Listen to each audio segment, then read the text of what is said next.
scale, more of a skirmish really than a revolution, which is not surprising because the people were in no physical condition to have a revolution, because this was in the middle of the potato famine, which broke out in 1845, triggered off by potato blight.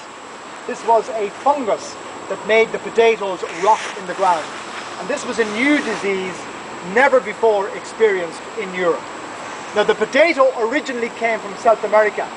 It was brought to Europe by Sir Walter Raleigh along with tobacco in the late 16th century.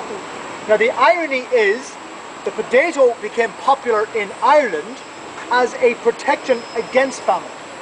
In other words, as a reliable substitute for grain crops, wheat, barley, oats and so on.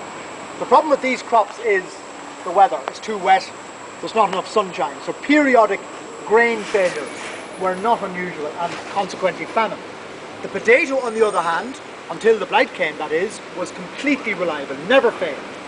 It was also the most efficient crop that could be grown in Irish conditions. You could get about 6 tons of potatoes from a single acre of land through intensive spade cultivation. And that's a lot of potatoes. It was just as well because before the famine, the average Irish peasant was eating up to 14 pounds of potatoes every day. 14 pounds of potatoes every day. Hey guys, you're missing this. Step up, it's all for everybody. 14 pounds of potatoes per day. Now, 75% of that weight had no food value. It was simply water.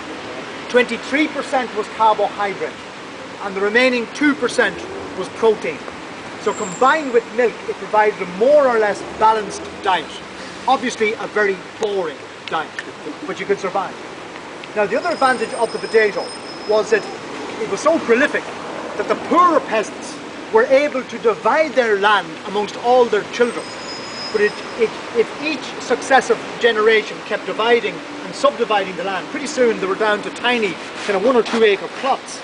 But 1 or 2 acres was all you needed to produce enough potatoes to feed a family year round. But of course the result of all this was population explosion. From under